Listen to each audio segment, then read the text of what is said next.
Hello friends, स्वागत है आपका हमारे YouTube channel Lucky Career Planner में। आज हम लोग पढ़ेंगे क्लास 10वीं की एनसीईआरटी मैथ का एक्सरसाइज 1.3। ठीक है, तो इस लेसन में हमें पढ़ना है अपरिमेय संख्याओं को सिद्ध करना। मतलब कोई संख्या दिया है, जैसे √5 पहला सवाल है, सिद्ध करना है कि √5 एक अपरिमेय संख्या है।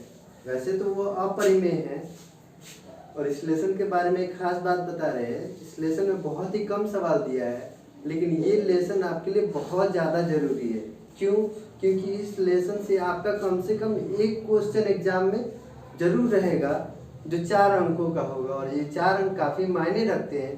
ठीक है, इसलिए हम चाहेंगे कि आप लोग इस लेसन पे ज़्यादा ध्यान दें। लेसन बहुत ही छोटा है और पहला सवाल अगर आप समझ गए तो सारे सवाल आपके लिए बहुत आसान हो जाएंगे, बहुत आसान। चलिए फिर शुरू करते हैं पहला सवाल। देखिए, पहला सवाल है कि सिद्ध कीजिए कि √5 एक अपरिमेय संख्या। अरे ये अपरिमेय दिखाई दे रहा है, लेकिन जैसे मान लीजिए 2 आदमी हैं, हम कह रहे हैं कि ये अपरिमेय है और दूसरा कह रहा है कि परिमेय है। ये दोनों के बीच बहस चल रही है, तो हम मान लेते हैं कि उसी के बाद तुम ही सही हो, तुम्हारा ही मान लेते कि परिमेय है, लेकिन हम लास्ट में तुम्हें जरूर सिद्ध कर देंगे कि ये अपरिमेय है। तो चलिए इसके उल्टा मान लेते हैं। सबसे पहले इस तरह का जब भी सवाल है आप इसके उल्टा मानिए। क्या मानिए कि माना कि √5 जो है वो एक परिमेय संख्या है। क्या है? एक परिमेय संख्या है, एक परिमेय संख्या है। ठीक, मान लीजिए एक परिमेय संख्या है, तो इस √5 के बदला में हम लोग क्या लिख सकते हैं? परिमेय का मतलब होता है ना P/Q। तो P/Q के बदले में आप जो चाहे मतलब बटा में लिख सकते हैं, जैसे A/B लिख दिए। जहाँ ध्यान रहे नीचे वाला जो संख्या वो कभी 0 नहीं होना चाहिए, जहाँ B बराबर नहीं है 0 के। और ये A और B क्या है? कोई पूर्णांक है, कोई संख्या है। जहाँ A और B क्या है? पूर्णांक है। A और B क्या है? कोई पूर्णांक है। और किस तरह के पूर्णांक? जैसे कि मान लीजिए यहाँ पे लिखे 4 और यहाँ पे लिखे 6, तो दोनों में बताइए कोई ऐसी संख्या है जो दोनों को काट सके? एक तो सबके लिए होता है, एक तो सबके लिए, तो एक सबको काटेगा एक को छोड़ के। तो 2 है ना, 2 से 2 बार में 3 बार में, यानी कि 2 से दोनों कट जाएगा। तो इस तरह की संख्या नहीं मानना है।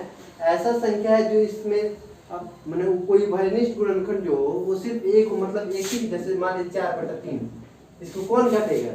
एक ही काटेगा, एक के अलावा और कोई ना काटेगा। तो उस तरह की ये A और B संख्या है। A और B पूर्णांक है तथा A और B के बीच, A और B के बीच, ध्यान से देखिए इस बात को, हर एक बात को, A और B के बीच कोई एक के अतिरिक्त लिख दे रहे हैं, एक के अतिरिक्त कोई उभयनिष्ठ गुणनखंड नहीं है। एक के अलावा कोई उभयनिष्ठ गुणनखंड नहीं है। याद रखिए इस बात को, उभयनिष्ठ गुणनखंड नहीं है। ध्यान से हर बात पे ध्यान दीजिए। सबसे पहले वो बोला कि अपरिमेय संख्या, हम मान लीजिए परिमेय है, तो परिमेय मतलब बटा के रूप में A/B, और A और B क्या है? पूर्णांक है, और दोनों के बीच एक के अलावा कोई उभयनिष्ठ गुणनखंड नहीं है। इसलिए अब आगे बढ़ते हैं हम लोग। ठीक, लेकिन मान तो लिए हैं ना कि परिमेय है, मान लिए हम। चलिए अब आगे बढ़ाते हैं। इसके नीचे एक छिपा रहता है, तो तिरछा तिरछी गुणा कीजिए आप, तो क्या होगा? A से 1 में गुणा होता है A हो जाएगा, √5 से B में गुणा होगा तो √5B हो जाएगा। क्या करेंगे? चाहे तो आप इसको इधर भी लिख सकते हैं, कोई प्रॉब्लम नहीं। देखिए उस तरह भी कर देंगे तो भी कोई बात नहीं है। जैसे B से √5 में गुणा करें तो √5B, इधर क्या हो गया? A। यहाँ पे रूट दिया है ना, इस रूट को हटाने के लिए क्या करना पड़ता है? स्क्वायर करना पड़ता है। तो हम क्या कर, जब इधर स्क्वायर करेंगे तो इधर तो करेंगे, तब ना दोनों हिसाब बराबर होगा। तो लिखेंगे दोनों तरफ वर्ग करने पे, दोनों तरफ वर्ग करने पर, दोनों तरफ वर्ग कीजिए। जैसे कि मान लीजिए √5 और B है, तो इसको भी वर्ग कीजिए, और इधर क्या है? A, इसको भी वर्ग कीजिए। तो √5 का स्क्वायर क्या होगा? मान लीजिए √5 लिखा है, इसका स्क्वायर का मतलब क्या होता है? √5 को 2 बार लिखना होता है ना जी। तो √5 से √5 में कीजिएगा तो √25 20 को, तो 25 का वर्गमूल फिर 5 ना हो जाएगा। तो वही यहाँ पे क्या लिख देंगे? 5B² हम लोग, ये बराबर A²। ये रफ था। अब देखिए यहाँ पे ध्यान से देखिएगा, बी स्क्वायर बराबर ए स्क्वायर, ये 5 के बीच में गुणा के चिन्ह है तो उधर जाके क्या हो जाएगा, बटा में हो जाएगा ना, ये बटा में हो गया ये। अब करेंगे क्या, यहाँ पे नीचे दिखाई दे रहा है यहाँ पे, तो देख रहे हैं जब बटा में आ गया इसका मतलब क्या, वो 5 जो है वो ए स्क्वायर को विभाजित करता है, नीचे वाला से ऊपर वाला में भाग कर रहे हैं, यानी कि बराबर में दे रहे हैं। 5 क्या है, भाजक का काम करता है, तो 5 जो है ए स्क्वायर को विभाजित करता है। यहाँ पे दिखाई दिया हमको, क्या दिखाई दिया, 5 ए स्क्वायर को विभाजित करता है। तो जब ए स्क्वायर को कर रहा है तो 5 जो है, जैसे कि मान लीजिए 5 जो है वो 20 के स्क्वायर को विभाजित कर रहा है, तो 5 जो है वो 20 को भी तो करेगा, नहीं करेगा, बिल्कुल करेगा। तो 5 जो है वो 20 को भी विभाजित करेगा, 20 को भी विभाजित करेगा। ठीक, इस बात को आप नोट करके रखिए। चलिए यहाँ पे एक निकला था, इसको समीकरण एक मान लीजिए, रूट हटा दिए थे ना यहाँ से हम, तो बच के गया था 5b स्क्वायर बराबर ए स्क्वायर। इसको समीकरण एक मान के रखिए, काय के समीकरण एक मान रहे, क्योंकि ये पॉइंट का आगे काम है, और मान लिए समीकरण एक ताकि आपको याद रहे। इस बात को भी याद रखना है, सॉरी 20 लिख दिए हम यहाँ पे, ए स्क्वायर है, सॉरी ए को, जब ए स्क्वायर को करेगा तो ए को भी करेगा, तो इस पॉइंट को भी आपको याद रखना है। इसको समीकरण 2 मान लेते हैं। चलिए इसको अब यहीं पे छोड़िए, आप आगे चलते हैं।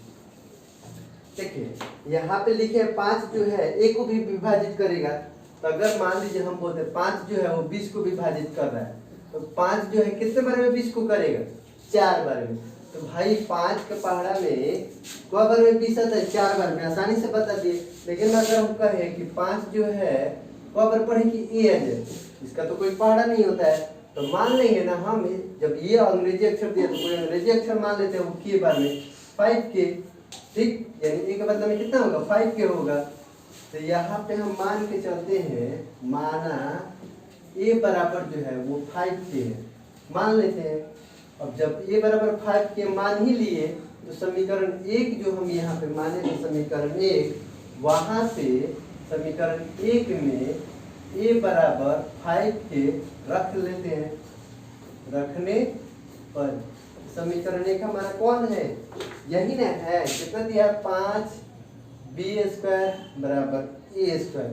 तो ए स्क्वायर था, तो इसके बदले में क्या करेंगे, 5b स्क्वायर बराबर, चलिए नहीं समझ में आएगा, हम नीचे लिखते हैं, 5b स्क्वायर बराबर ए स्क्वायर लिखा है ना, तो ए के बदले हमको कितना देना है, 5k, 5k का स्क्वायर। फिर आगे बढ़ाइएगा तो 5 ये b स्क्वायर हो जाएगा, और 5 का स्क्वायर कितना होता है, 25 के स्क्वायर। ये 5 से ये 25 5 बार में कट जाएगा, बिल्कुल कट जाएगा, यानी कि b स्क्वायर बराबर क्या निकला, 5k स्क्वायर निकला ना। हमको ए और बी इसमें माने थे, तो ए और बी पे ज़्यादा फोकस करना है, के पे नहीं करना है। तो क्या करेंगे, बी स्क्वायर, ये 5 गुणा में है तो बटा में आ जाएगा, इधर क्या बचते, के स्क्वायर बचा ना, एकदम सामने दिखाई दे रहा है।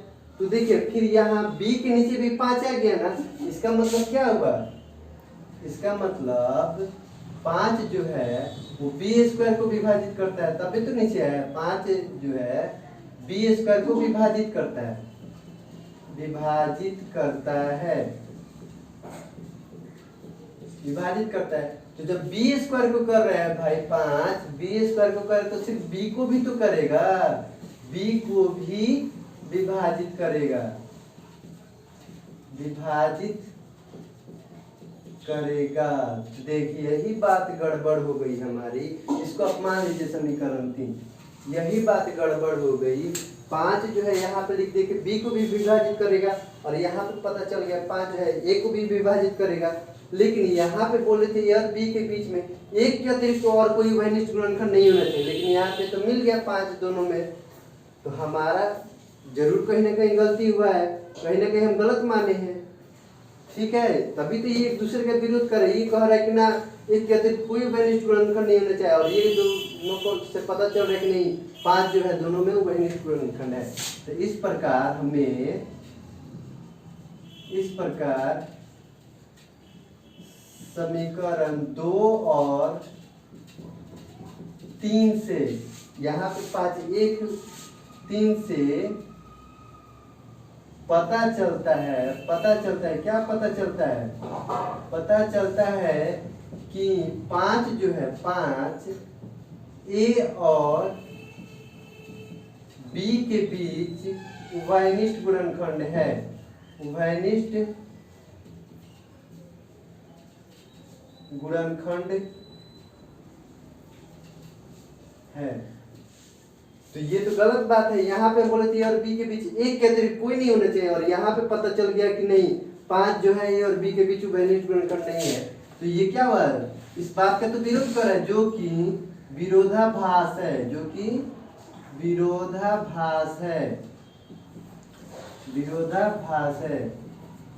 जब विरोध कर रहे हैं कि कुछ गलत है, इसलिए हमारा मानना गलत है। हमारा मानना गलत है कि √5 एक परिमेय संख्या है। √5 जो है वो एक परिमेय संख्या है, ये बात गलत है, परिमेय संख्या है। अतः √5 क्या होगा? √5 जो होगा एक अपरिमेय संख्या होगा, एक अपरिमेय संख्या है। बस सिंपल सी बात है, कुछ नहीं करना है। √5 को अपरिमेय सिद्ध करना है, आप इसका उल्टा परिमेय सिद्ध मान लीजिए। परिमेय मानेंगे तो a बटा b, और b मतलब हर जो होता है 0 के बराबर नहीं होना चाहिए। a और b के बीच ये भी लिख दीजिए कि ये एक के अतिरिक्त कोई उभयनिष्ठ गुणनखंड नहीं होना चाहिए, नहीं है। अब इसको जैसे ही सॉल्व कीजिए, √5 बराबर a बटा b, क्रॉस मल्टीप्लीकेशन के √5 से b में √5b a बन जाए a। इस रूट को हटाने के लिए क्या किया? हम दोनों तरफ वर्ग कर दिए। जब दोनों तरफ वर्ग किए तो क्या निकला? 5b² बराबर a²। इसको यहीं पे समीकरण 1 मान लीजिए, ताकि काम आएगा। ठीक, अब देखिए यहाँ पे दोनों के बीच में गुणा के चिन्ह है, तो 5 इसके बटा में आ गया। जब बटा में आ गया यानी कि ये जो है ऊपर वाले को विभाजित करता है ना, 5 जो है a² को विभाजित करता है। जब a² को 5 कर रहा है तो a को भी तो करेगा। इसको समीकरण 2 मान लीजिए। तो 5 जो है a को विभाजित कर रहा है, तो कितना बार में कर रहा है नहीं पता है, k बार में, इसलिए a बराबर हमारा कितना हो जाएगा? 5k हो जाएगा। और इसी 5k को समीकरण 1 में जब रखेंगे हम लोग, समीकरण 1 क्या हमारा 5b² बराबर a²। यही था, तो 5b² के b² a के बदले में रख दिए 5k²। ठीक, 5b² 5k² जब करेंगे तो 25 होता है, और k का भी तो स्क्वायर होगा हमारा। देखिए इस 5 से ये 25 कितने बार में कटेगा? 5 बार में। अब बच के b², ये 5k²। अब देखिए k से हमको मतलब नहीं है, इसके बीच में गुणा है, 5 जो है इस b² के नीचे आ जाएगा। सेम कंडीशन, तो नीचे आ गया, नहीं 5 क्या है? b² को विभाजित करता है। जब 5b² को कर रहे हैं तो 5b को भी तो करेगा। इसको समीकरण 3 मान लीजिए। तो यहाँ पे हम देख रहे हैं 2 में कि 5 जो है a को विभाजित कर रहा है, और 2 में देख रहे हैं 5 जो है b को कर रहा है। तो इस तरह से क्या पता चला 2 और 3 से कि 5 जो है दोनों में उभयनिष्ठ गुणनखंड है, और ये इसके उल्टा हो रहा है कि के अतिरिक्त कोई उभयनिष्ठ गुणनखंड नहीं, विरोधाभास हो रहा है। इसलिए हमारा जो मानना है कि √5 एक परिमेय संख्या वो गलत है। अतः √5 एक अपरिमेय संख्या। ठीक है, नोट डाउन कीजिए इसको।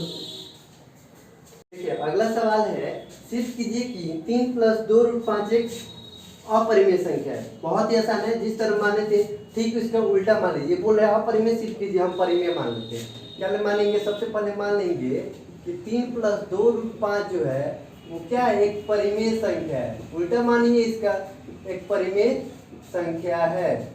ठीक, जब परिमेय मान लेंगे हम लोग, तो परिमेय का मतलब क्या होता है? जो बटा के रूप में लिखा जा सके, यानी p/q के रूप में। तो मान लीजिए कि यहाँ पे a/b है, और साथ ही साथ याद रखिए कि b जो है कभी भी 0 नहीं होना चाहिए। ठीक, और ये भी आपको हर सवाल में लिखना है।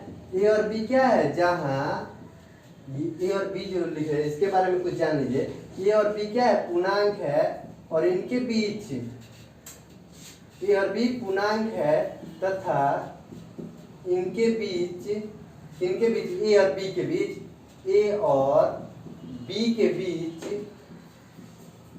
कोई उभयनिष्ठ गुणनखंड नहीं है। कोई उभयनिष्ठ गुणनखंड नहीं होता। एक तो सबके लिए होता है, इसको क्या लिखें? उभयनिष्ठ गुणनखंड नहीं है, लिख दे रहे हैं एक के अतिरिक्त। एक के अतिरिक्त, समझ जाइएगा, मतलब एक तो सबके लिए होता है। तो चलिए अब आगे चलते हैं हम लोग। 3 + 2√5 बराबर, मान लीजिए 1/b। इसको बनाने का सबसे आसान तरीका ये है कि आप जो परिमेय वाला पार्ट है उसको अलग रख लीजिए और जो अपरिमेय वाला पार्ट है उसको अलग रख लीजिए। तो देखिए परिमेय वाला पार्ट कौन है हमारा, 2√5, यही ना होता है अपरिमेय, बराबर a/b, बिना, यानी कि परिमेय वाला कौन है, 3 है, तो इसको हम लोग प्लस में है तो उधर जाके माइनस में भेज देंगे। ठीक, तो आगे बढ़िए, आप आगे बढ़ते चलिए। √5 को फिर यहाँ पे अकेले छोड़ दिए, a/b -3, और ये 2 जो है ये गुना में है, तो यहाँ पे क्या आ जाएगा, बटा में आ जाएगा, तो यहाँ पे लिख दे रहे 1/2। इसका मतलब यही बा, आप ऐसे भी लिख सकते हैं /2, इसका मतलब भी वही बा, इसको सुंदर थोड़ा लगे इसलिए लिख दे रहे 1/2। तो देखिए चूंकि a और b पूर्णांक है ना, तो a और b जब पूर्णांक है तो यहाँ पे जो भी संख्या बनेगा तो वो क्या हो, परिमेय ही होगा ना। जैसे कि मान लीजिए यहाँ पे निकला 1/2 और a/b -3। अगर मान लीजिए कोई भी संख्या a b के बदले में कोई भी, जब पूर्णांक है तो पूर्णांक मतलब क्या होता है, 0 1 2 3 4 5 6, माइनस में या प्लस में, कोई भी कुछ भी मान ले। अगर a के बदले में 1 मान ले, b के बदले में 2 मान ले, -3 मान ले, ये कितना हो जाएगा, 1 1 कम 1, 2 दूना 4, फिर 1 3 3/2, 4, और ये 4 -6 -2/4। देखिए इस तरफ से क्या निकला, परिमेय ही निकला ना, इसको परिमेय ही बोलेंगे हम लोग। तो देखेंगे चूंकि a और b पूर्णांक है, a और b क्या है, पूर्णांक है, तो इसलिए ये जो निकला है हमारा 1/2 a/b -3, ये क्या होगा, परिमेय होगा ना, पूर्णांक है, ये परिमेय संख्या है। इसलिए जब a और b पूर्णांक है इसलिए 1/2 जो है a/b -3 ये परिमेय संख्या है। जब ये परिमेय संख्या है इसलिए देखिए यहीं पे गड़बड़ हुआ है, ये दोनों एक दूसरे के बराबर है। जब भाई कह रहा है कि हम परिमेय है तो ये कह रहा है हम भी तुम्हारे बराबर है, हम भी परिमेय है, इसलिए √5 भी क्या होगा, √5 भी एक परिमेय संख्या होगी, एक परिमेय संख्या होगी। ये भले बोल रहे अपने आप को कि हम परिमेय हैं, लेकिन सबको पता है कि √5 जो होता है वो क्या होता है, अपरिमेय है। किंतु हम जानते हैं ना, किंतु यहाँ पे लिखे हैं, किंतु हम जानते हैं कि √5 एक अपरिमेय संख्या है, एक अपरिमेय संख्या है। अब बताइए, ये बोला कि हम परिमेय हैं और हम लोग को पहले से पता है कि यह परिमेय, तो दोनों एक दूसरे के विरोधी हुए ना, जो कि क्या है, जो कि विरोधाभास है, जो कि विरोधाभास है, यानी कि कहीं ना कहीं गलती हुआ है, इसलिए हमारा मानना गलत है, इसलिए हमारा मानना गलत है। गलत है, क्या गलत है कि ये जो √5 जो है, √5 एक परिमेय संख्या, ये बात गलत है, परिमेय संख्या है। अतः सॉरी √5 नहीं, आप पूरा लिख लीजिए यहाँ पे, हमारा मानना गलत है कि 3 + 2√5 एक परिमेय संख्या है। अतः 3 + 2√5 जो है वो क्या होगा, एक अपरिमेय संख्या है, एक अपरिमेय संख्या है। बस बहुत ही आसान है, एक बार ट्राई कीजिए, बन जाएगा, एकदम बनेगा ही बनेगा इस पे।